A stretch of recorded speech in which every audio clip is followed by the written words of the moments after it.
بسم اللہ الرحمن الرحیم۔ السلام علیکم محترم سامعین کرام، امید کرتے ہیں کہ آپ تمام دوست احباب خیریت سے ہوں گے۔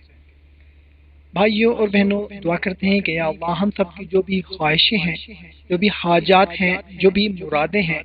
جائز ہیں مگر پوری نہیں ہو رہی، یا اللہ ہم سب کی جائز مرادیں پوری فرما دیں، آمین۔ بھائیوں اور بہنوں، ہماری ایک بہن انیلا نے کمنٹ کیا ہے کہ میری ایک خواہش ہے، ایک حاجت ہے، ایک مراد ہے جو کہ میں بتا نہیں سکتی مگر جائز حاجت ہے، جائز مراد ہے، تو آپ سب لوگ مل کر دعا کریں کہ میری وہ جو حاجت ہے وہ جلدی پوری ہو جائے۔ تو بھائیوں اور بہنوں، سب سے پہلے ہم اپنی بہن کے لیے دعا کرتے ہیں کہ یا اللہ ہماری بہن کی جو بھی جائز حاجت ہے، خواہش ہے، مراد ہے، وہ جلد از جلد پوری فرما دے، آمین۔ اگر آپ کی بھی کوئی ایسی حاجت ہے، مراد ہے، پریشانی ہے، یا کوئی ایسا مسئلہ ہے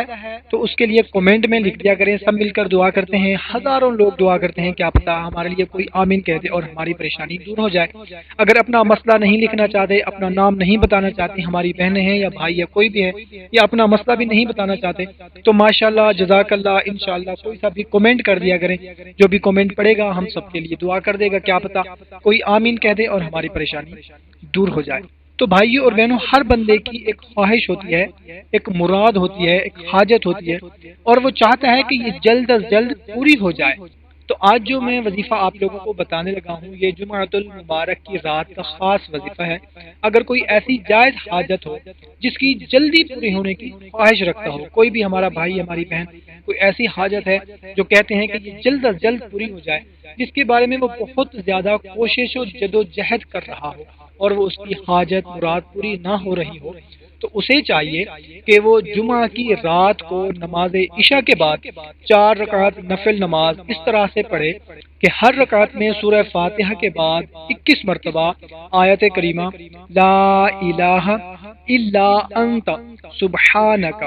انی کنتو من الظالمین پڑھے، مطلب دو رکعت کر کے نماز پڑھے، اور ہر رکعت میں سورہ فاتحہ کے بعد 21 مرتبہ آیت کریمہ پڑھے، نماز سے فارغ ہونے کے بعد 111 مرتبہ آیت کریمہ پھر نہایت توجہ یکسوئی کے ساتھ پڑھے، پھر 21 مرتبہ درود پاک پڑھے، درود ابراہیمی آتا ہو تو وہ پڑھ لے، اگر وہ نہیں آتا تو کوئی سبھی درود پاک پڑھ لے، اور اللہ تعالیٰ سے عاجزی و انکساری کے ساتھ دعا مانگے، بفضل باری تعالیٰ بہت جلد اس کی حاجت پوری ہو جائے گی۔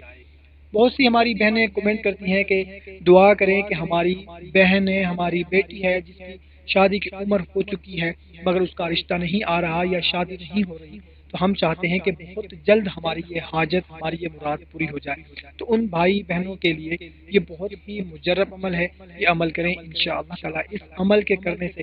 فوراً ہی آپ کی مراد، آپ کی حاجت پوری ہو جائے گی۔ کوشش کریں کہ اپنے ساتھ اس کو اپنے دوسرے دوستوں رشتہ داروں کے ساتھ بھی لازمی شیئر کریں۔ ہمیں اجازت ملتے ہیں ایک نئی ویڈیو میں، اپنا خیال رکھیے گا، اللہ حافظ۔